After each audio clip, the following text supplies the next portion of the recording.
4 years ago, we launched a great national effort to rebuild our country, to renew its spirit, and to restore the allegiance of this government to its citizens.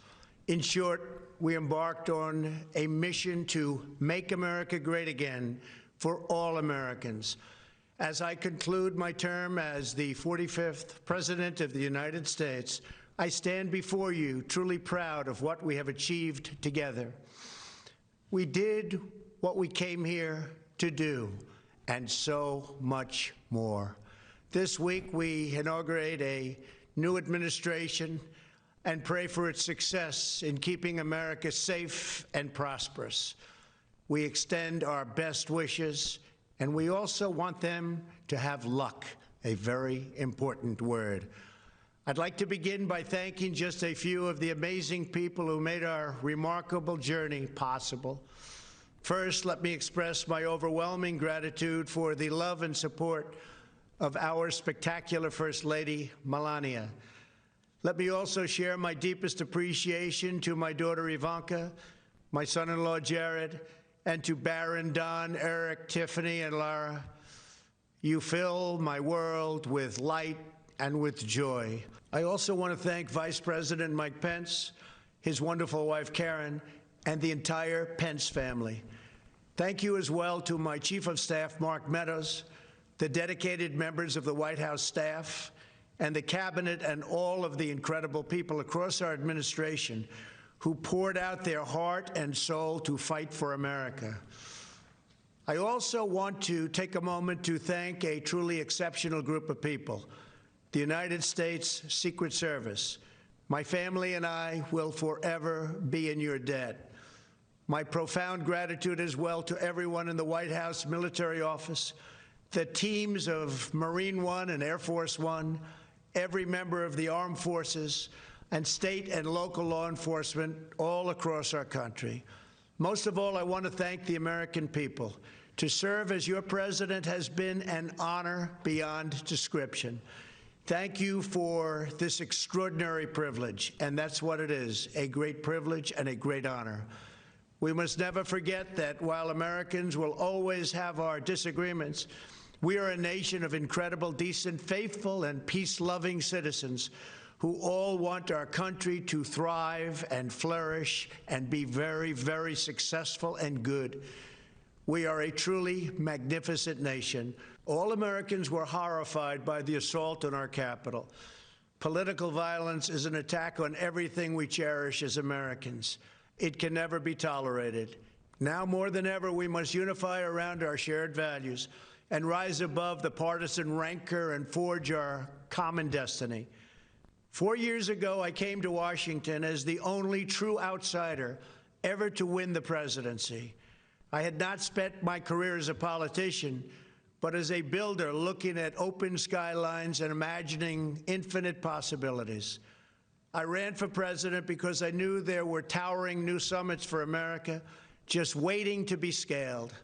I knew the potential for our nation was boundless as long as we put America first. So I left behind my former life and stepped into a very difficult arena, but an arena nevertheless with all sorts of potential if properly done. America had given me so much, and I wanted to give something back. Together with millions of hardworking patriots across this land, we built the greatest political movement in the history of our country. We also built the greatest economy in the history of the world. It was about America first because we all wanted to make America great again. We restored the principle that a nation exists to serve its citizens. Our agenda was not about right or left. It wasn't about Republican or Democrat, but about the good of a nation, and that means the whole nation. With the support and prayers of the American people, we achieved more than anyone thought possible. Nobody thought we could even come close. We passed the largest package of tax cuts and reforms in American history. We slashed more job-killing regulations than any administration had ever done before. We fixed our broken trade deals, withdrew from the horrible Trans-Pacific Partnership and the impossible Paris Climate Accord, renegotiated the one-sided South Korea deal, and we replaced NAFTA with the groundbreaking USMCA. That's Mexico and Canada, a deal that's worked out very, very well. Also, and very importantly, we imposed historic and monumental tariffs on China, made a great new deal with China. But before the ink was even dry, we and the whole world got hit with the China virus. Our trade relationship was rapidly changing. Billions and billions of dollars were pouring into the U.S., but the virus forced us to go in a different direction. The whole world suffered, but America outperformed other countries economically because of our incredible economy and the economy that we built. Without the foundations and footings, it wouldn't have worked out this way. We wouldn't have some of the best numbers we've ever had. We also unlocked our energy resources and became the world's #1 producer of oil and natural gas, by far. Powered by these policies, we built the greatest economy in the history of the world. We reignited America's job creation and achieved record low unemployment for African Americans, Hispanic Americans, Asian Americans, women, almost everyone. Income soared, wages boomed, the American dream was restored, and millions were lifted from poverty in just a few short years. It was a miracle. Stock market set one record after another, with 148 stock market highs during this short period of time, and boosted the retirements and pensions of hardworking citizens all across our nation. 401ks are at a level they've never been at before. We've never seen numbers like we've seen, and that's before the pandemic and after the pandemic. We rebuilt the American manufacturing base, opened up thousands of new factories, and brought back the beautiful phrase, "Made in the USA." To make life better for working families, we doubled the child tax credit and signed the largest ever expansion of funding for child care and development. We joined with the private sector to secure commitments to train more than 16 million American workers for the jobs of tomorrow. When our nation was hit with the terrible pandemic, we produced not one, but 2 vaccines with record-breaking speed, and more will quickly follow. They said it couldn't be done, but we did it. They called it a medical miracle, and that's what they're calling it right now, a medical miracle. Another administration would have taken 3, 4, 5, maybe even up to 10 years to develop a vaccine. We did it in 9 months. We grieve for every life lost, and we pledge in their memory to wipe out this horrible pandemic once and for all. When the virus took its brutal toll on the world's economy, we launched the fastest economic recovery our country has ever seen. We passed nearly $4 trillion in economic relief, saved or supported over 50 million jobs, and slashed the unemployment rate in half. These are numbers that our country has never seen before. We created choice and transparency in health care, stood up to Big Pharma in so many ways, but especially in our effort to get favored nations clauses added, which will give us the lowest prescription drug prices anywhere in the world. We passed VA choice, VA accountability, right to try, and landmark criminal justice reform. We confirmed 3 new justices of the United States Supreme Court. We appointed nearly 300 federal judges to interpret our Constitution as written. For years, the American people pleaded with Washington to finally secure the nation's borders. I am pleased to say we answered that plea and achieved the most secure border in U.S. history. We have given our brave border agents and heroic ICE officers the tools they need to do their jobs better than they have ever done before, and to enforce our laws and keep America safe. We proudly leave the next administration with the strongest and most robust border security measures ever put into place. This includes historic agreements with Mexico, Guatemala, Honduras, and El Salvador, along with more than 450 miles of powerful new wall. We restored American strength at home and American leadership abroad. The world respects us again. Please don't lose that respect. We reclaimed our sovereignty by standing up for America at the United Nations and withdrawing from the one-sided global deals that never served our interest. And NATO countries are now paying hundreds of billions of dollars more than when I arrived just a few years ago. It was very unfair. We were paying the cost for the world. Now the world is helping us. And perhaps most importantly of all, with nearly $3 trillion, we fully rebuilt the American military, all made in the USA. We launched the first new branch of the United States Armed Forces in 75 years, the Space Force. And last spring, I stood at Kennedy Space Center in Florida and watched as American astronauts returned to space on American rockets for the first time in many, many years. We revitalized our alliances and rallied the nations of the world to stand up to China like never before. We obliterated the ISIS caliphate and ended the wretched life of its founder and leader, al-Baghdadi.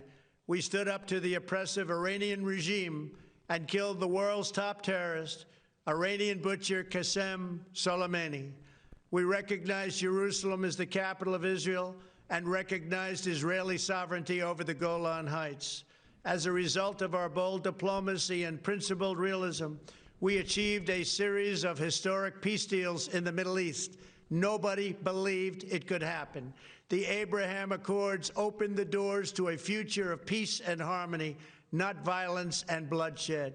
It is the dawn of a new Middle East, and we are bringing our soldiers home. I am especially proud to be the first president in decades who has started no new wars. Above all, we have reasserted the sacred idea that in America, the government answers to the people. Our guiding light, our North Star, our unwavering conviction has been that we are here to serve the noble, everyday citizens of America. Our allegiance is not to the special interests, corporations, or global entities. It's to our children, our citizens, and to our nation itself. As president, my top priority, my constant concern, has always been the best interests of American workers and American families. I did not seek the easiest course. By far, it was actually the most difficult. I did not seek the path that would get the least criticism. I took on the tough battles, the hardest fights, the most difficult choices, because that's what you elected me to do. Your needs were my first and last unyielding focus. This, I hope, will be our greatest legacy. Together, we put the American people back in charge of our country. We restored self-government. We restored the idea that in America, no one is forgotten because everyone matters and everyone has a voice. We fought for the principle that every citizen is entitled to equal dignity, equal treatment, and equal rights because we are all made equal by God. Everyone is entitled to be treated with respect, to have their voice heard, and to have their government listen. You are loyal to your country, and my administration was always loyal to you. We worked to build a country in which every citizen could find a great job and support their wonderful families. We fought for the communities where every American could be safe and schools where every child could learn. We promoted a culture where our laws would be upheld, our heroes honored, our history preserved, and law-abiding citizens are never taken for granted. Americans should take tremendous satisfaction in all that we have achieved together. It's incredible. Now, as I leave the White House, I have been reflecting on the dangers that threaten the priceless inheritance we all share. As the world's most powerful nation, America faces constant threats and challenges from abroad. But the greatest danger we face is a loss of confidence in ourselves, a loss of confidence in our national greatness. A nation is only as strong as its spirit. We are only as dynamic as our pride. We are only as vibrant as the faith that beats in the hearts of our people.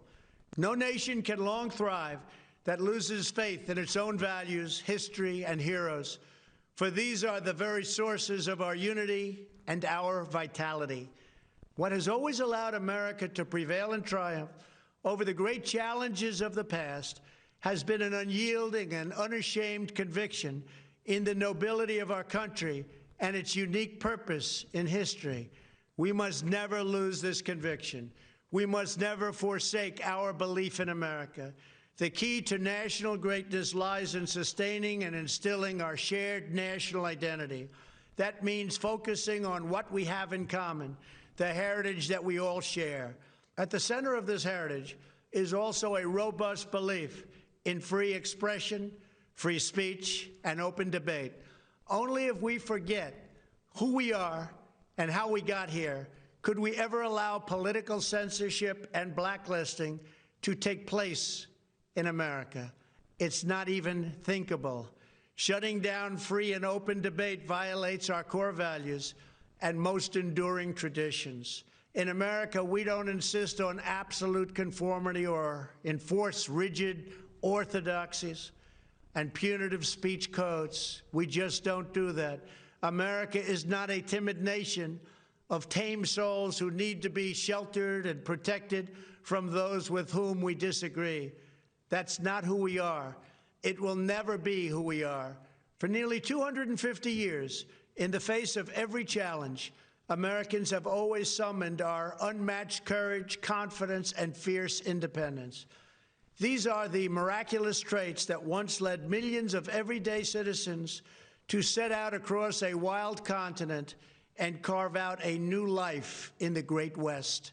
It was the same profound love of our God-given freedom that willed our soldiers into battle and our astronauts into space. As I think back on the past 4 years, one image rises in my mind above all others. Whenever I traveled all along the motorcade route, there were thousands and thousands of people. They came out with their families so that they could stand as we passed and proudly wave our great American flag. It never failed to deeply move me. I knew that they did not just come out to show their support of me. They came out to show me their support and love for our country. This is a republic of proud citizens who are united by our common conviction that America is the greatest nation in all of history. We are and must always be a land of hope, of light, and of glory to all the world. This is the precious inheritance that we must safeguard at every single turn. For the past 4 years, I have worked to do just that. From a great hall of Muslim leaders in Riyadh to a great square of Polish people in Warsaw, from the floor of the Korean Assembly to the podium at the United Nations General Assembly, and from the Forbidden City in Beijing to the shadow of Mount Rushmore, I fought for you, I fought for your family, I fought for our country. Above all, I fought for America and all it stands for, and that is safe, strong, proud, and free. Now, as I prepare to hand power over to a new administration at noon on Wednesday, I want you to know that the movement we started is only just beginning. There's never been anything like it.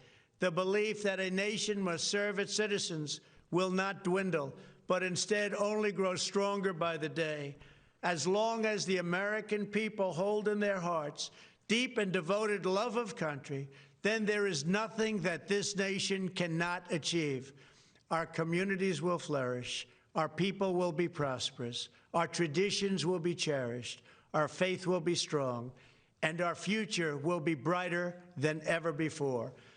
I go from this majestic place with a loyal and joyful heart, an optimistic spirit, and a supreme confidence that for our country and for our children, the best is yet to come. Thank you and farewell. God bless you. God bless the United States of America.